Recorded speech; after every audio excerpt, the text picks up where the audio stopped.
Ishan, thank you so much for joining us on the Plant Tuners podcast today. Thank you so much, ma'am. The pleasure is all mine. We're excited to talk to you. And before we do, we wanted to know if you have a moment of gratitude to share with us and the listeners.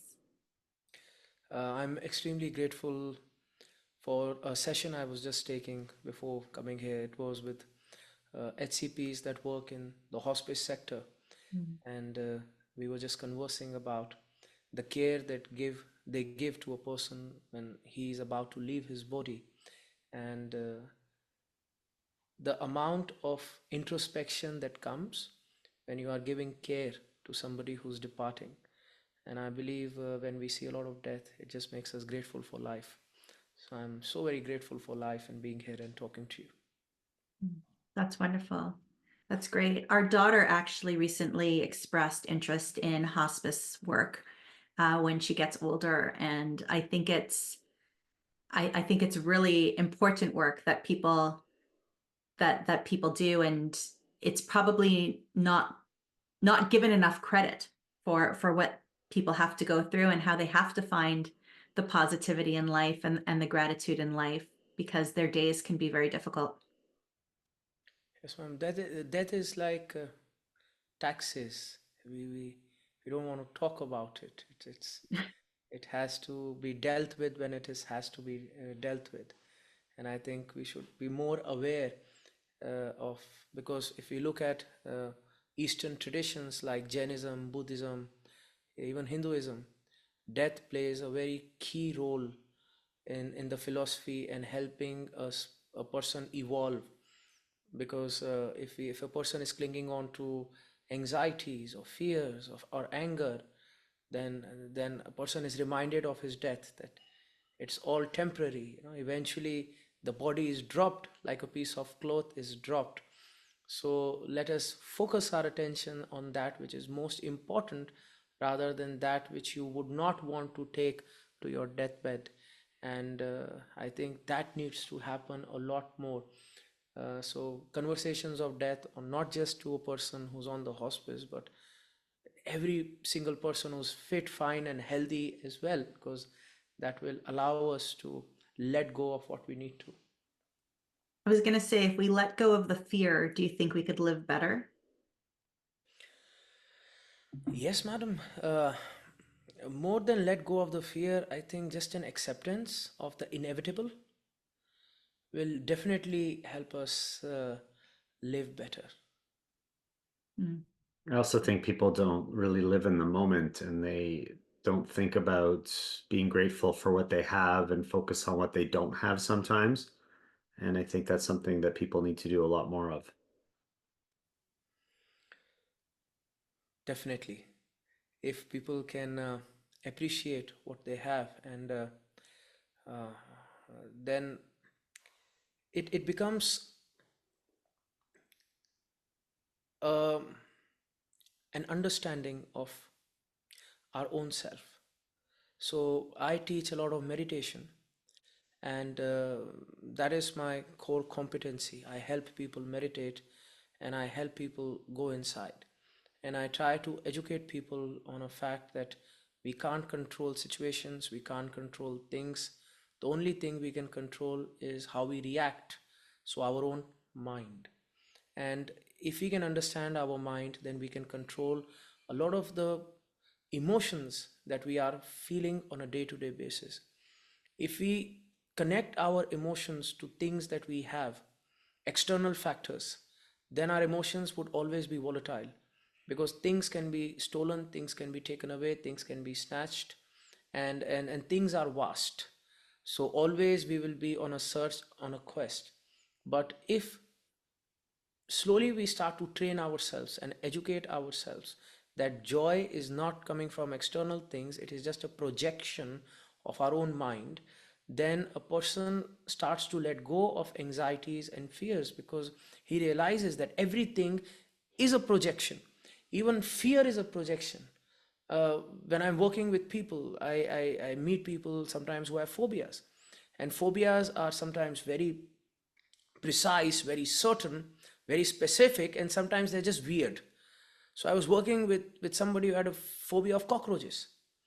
And logically, if I try to explain to them, cockroach, it doesn't bite, it doesn't sting, it's not venomous, and you could just step on it, but logic does not apply. Cockroach is just a very benign, nonsensical thing that irritates us. But our mind projects it to be something like Godzilla. So the mind is playing a very, very powerful role, and we can have all the luxuries under the blue sky, and our mind can be telling us that no, we are not successful, and we'll be sad. But if we can train our mind, then we can be happy with the bread and butter that we eat. And I'm not saying we should just eat the bread, I'm saying that we should train our mind to be a little bit more aware and mindful. That's yeah, I think that's the key, is training the mind. We allow ourselves to do what's easy on a regular basis, and we're so busy doing the work for our jobs or doing the work for our children, but we don't always do the mindset work to help us go. And we'll come back to that, because we're going to talk a little bit about hope and self-love today. Before we get into that, can you share usually the first question we ask our listeners after our moment of our guests after asking the moment of gratitude is, how did you find a plant-based lifestyle? Your story is completely unique from anybody we've ever had on before. Tell us a little bit about your upbringing. Yes, madam. So I was raised, I was born in a monastic environment. My father was the head of an ashram, which is like a monastery in the western part of India, Rajasthan, and it's secluded. It's near a desert, and I was born and I raised there, and the lifestyle was very organic, very spiritual, very meditative. So it was the only thing that I knew. And the question that you said, that we asked, that how did you land into a plant-based lifestyle, that was the only truth that was given to me. And that was the secret to success of all the monks that were around me, everybody who was so very happy. It was a way that taught us how to live with the flow of nature and never to go against it. So yes, that's how I stumbled upon it through birth. Stumbled upon it through birth. Wow. Yeah, so yes, definitely the first person who had that answer for us. And I mean, this is probably a leading question, but now outside of the monastery doing the work that you did, I assume that you're very influenced by your upbringing and the way you lived as for the first 20 years of life, and how you continue to live in those further years. Yes, it's like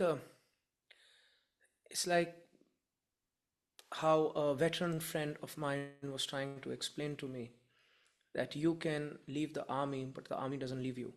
Mm. The training that you've gone through, it just seeps into every single part of your life, how you think, how you live, how you sleep, how you eat. And it was 20 years of my life, 20 years of my life, and the most impressionable age, which was my childhood, my youth, when my hormones hit. So I was taught to think in a certain manner, I was taught to observe reality in a certain manner, I was taught to react to adversity in a certain manner. And I think that is something that has carried on no matter where I go. I was taught to see people in a certain manner, and I think that compassion is something that is acquired, because nobody is born with that compassion. Human beings are human beings, and there are a lot of comparisons between human beings and biology and zoology. So all these things that we are talking about, spirituality, or compassion, a lot of it is acquired behavior. We can train ourselves to live a certain kind of life.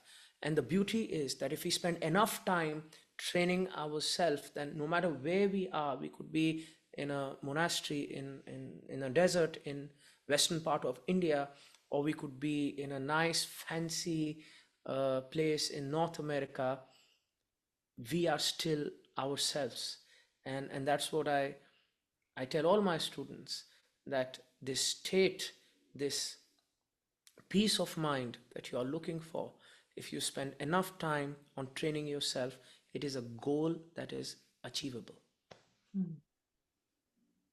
And again, coming back to that training yourself. So when we were talking earlier this week and thinking about some topics that we wanted to talk about here, I asked you what you thought was missing from people's lives, and your answer was hope.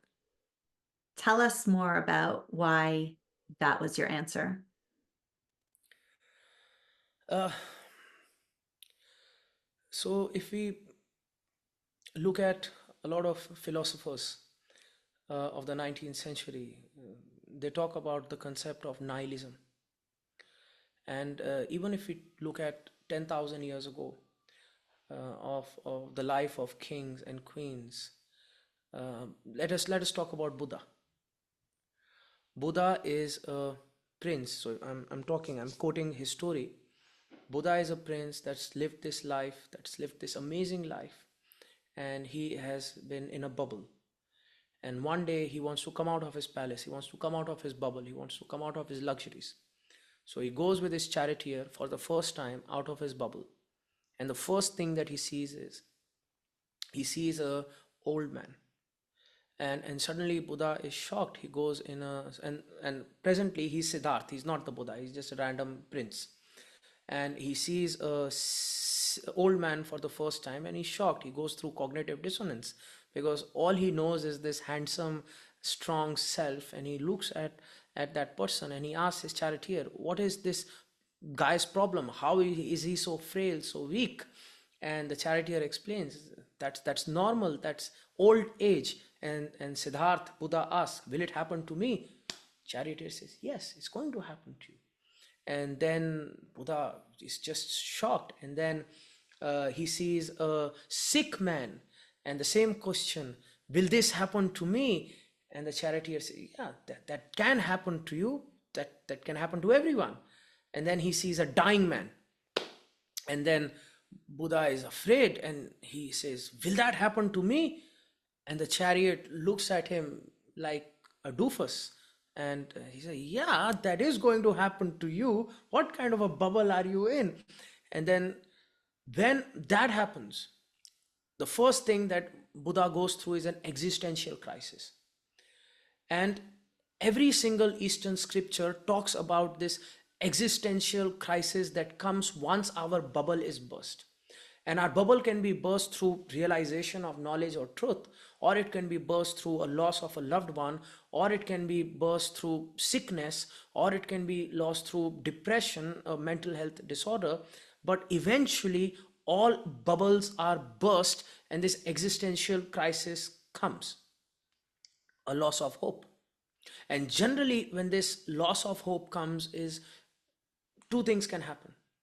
Either I start to live a nihilistic lifestyle, that, oh, nothing has meaning anymore, so I will use my life just as a pursuit to enjoy and engage my senses, to engage my tongue, to engage my ears, to engage my eyes. But the more nihilistic I become, the more I sedate myself with all the luxuries that are around me, irrespective of what it will do to my body, the sadder I am going to become.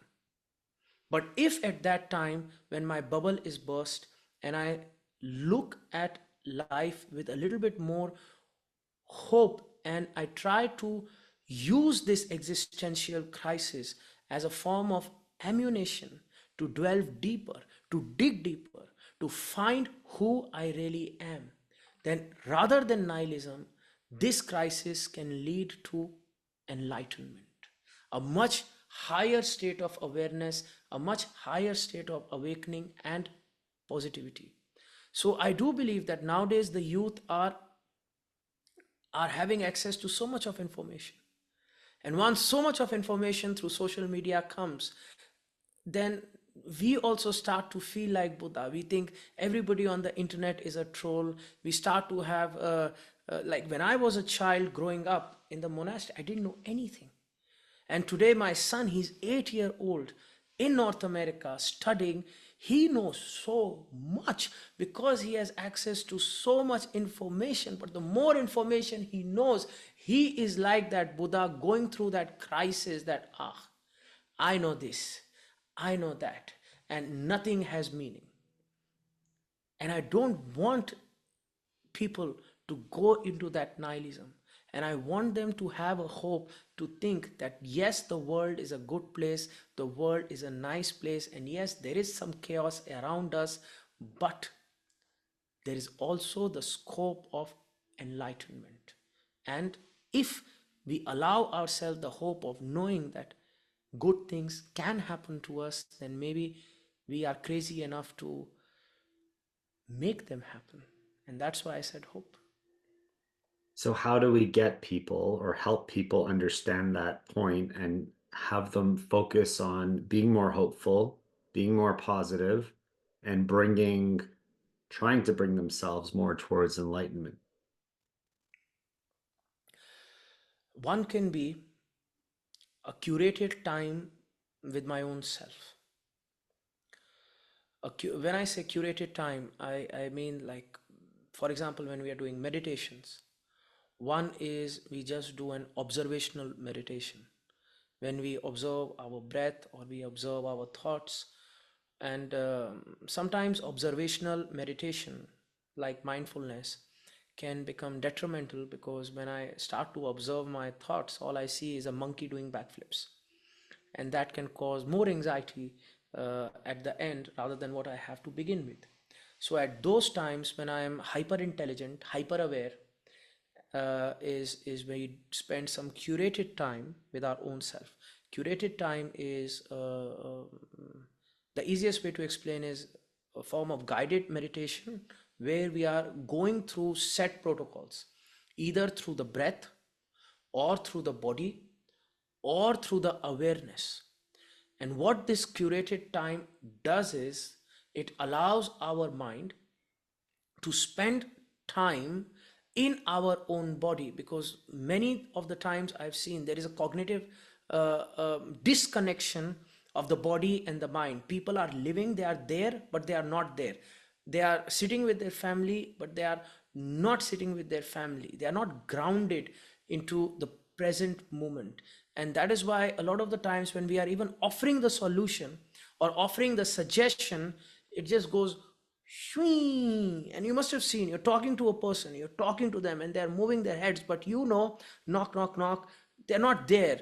The person you're trying to reach is not available at the moment. You could wait or dial again later. The message is there. But when we spend that curated time, a person is forced to come back to the body. And when that happens, that is the moment when they are open to suggestion, advice, and even love. So I would recommend that curated time with the body. Yes. Will that bring more self-love? It begins with self-awareness. Mm. Uh, because right now, self-love is an abstract concept. What am I loving? Who am I? And if I don't know who I am, then what am I loving? It is just a punching in thin air. So with awareness, I start to know who I am. It starts with self-acceptance, self-awareness, and then eventually self-love. And will people have more hope if they have more self-awareness and self-love? Or are they connected? Hope, definitely yes. And I would say they would have more hope for others as well and for the world as well too. Because see, hope is a wonderful thing. A mother is taking care of the child, even though the child is puking all over her and pooping on her nice table, yet the mother is hopeful that one day I will be able to get more out of this relationship. Hope makes the world go round. A person may be unhealthy, yet he is investing time and money and patience into going to the gym. with the hope that maybe one day I will have a six-pack app. The more hope we have, the more effort we put. And the day we become hopeless, we stop giving effort. And there is the hope we have for the self, the hope we have for the family, the hope we have for our professional life, and the hope we have for the world around us. Our civic duty is also dependent upon the projection of that hope, and that same hope can be said is positivity. So, a positive mindset that yes, my family is good and we are evolving together and they are becoming better. Whereas a negative mindset that my family are a bunch of dodos and it is my bad karma that I am just born with them. And that is why when I'm trying to give resilience training coaching to students, which I think is very very important today, that stress is going to happen. It's a reality of life. How we can train ourselves to react to stress in a certain manner that it doesn't harm us, so we become more resilient, because resilient literally is a conscious effort in training us. uh, you know so this is our life is going, our quality of life. If I explain to you life as a graph, this is the age and this is the quality of life.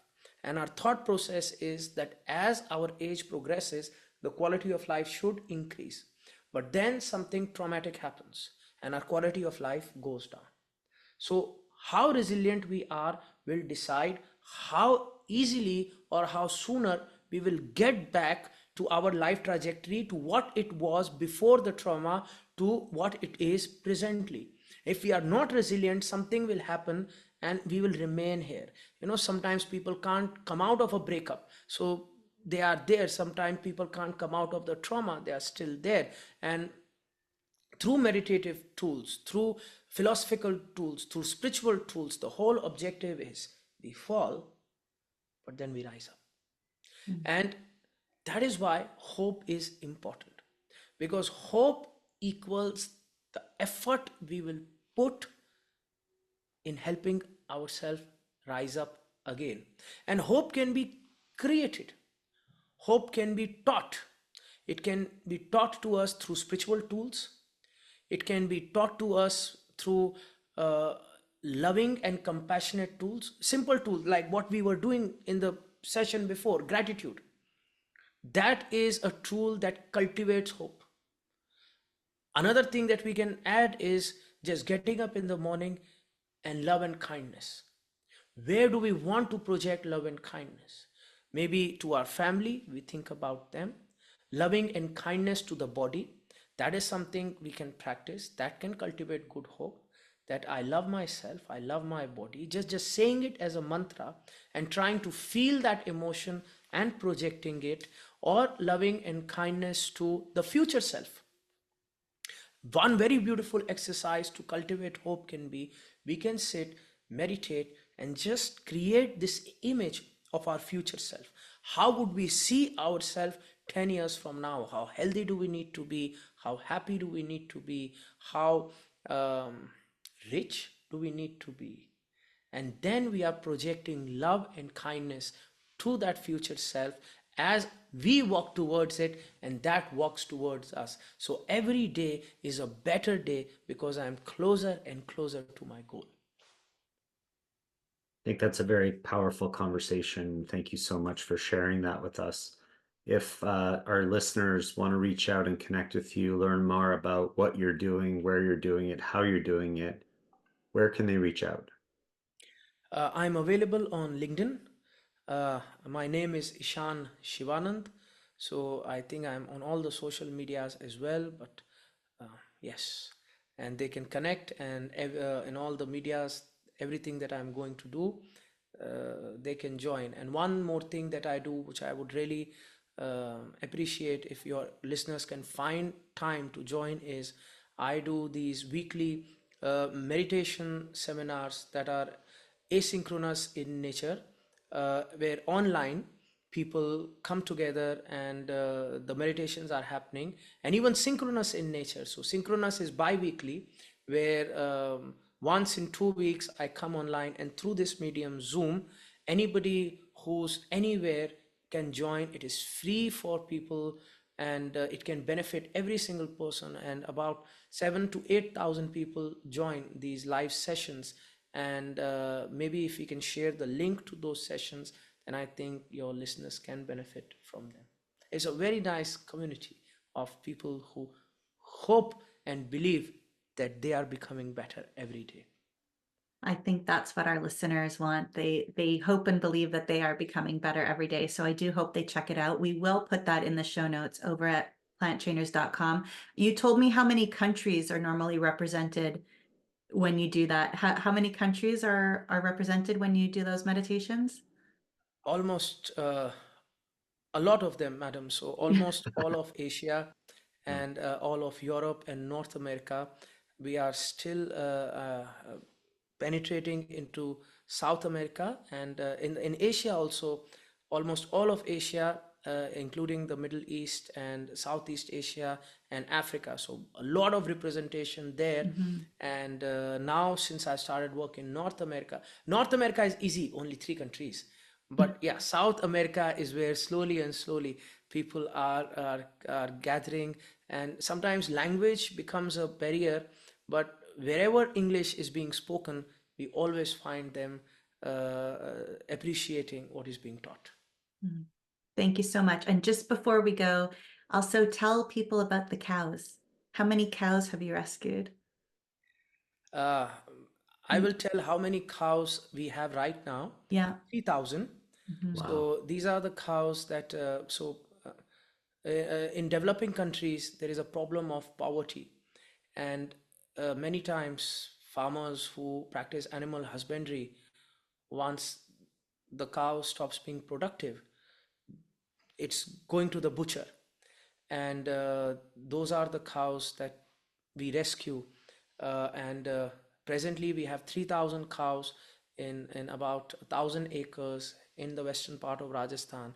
But over time, and this is a work that we have been doing since the last 20 years. And sometimes the cows survive. We try to give it as much care as we can. Sometimes the cows are too sick or abused to uh, to survive, but at least the end of life has been kind to them. But over the time, I think it's countless. But Countless, yeah. yeah, I want you to imagine 3,000 cows presently, and there's always a number of cows going and cows coming. But yes, I think if I had to put a number to it, a conservative estimate would be not I if I say 100,000, it would be still a good ballpark. Mm. Wow. Amazing. Great. Well, Wow. thank you so much for that work, and thank you for the work that you're doing for the whole planet. And we look forward to people joining your free meditation. I look forward to joining it. And thank you so much for being a guest today on the Plant Tuners podcast. Thank you. Thank you so very much. It was a pleasure conversing with both of you. And thank you for having me, and my regards to all of your listeners.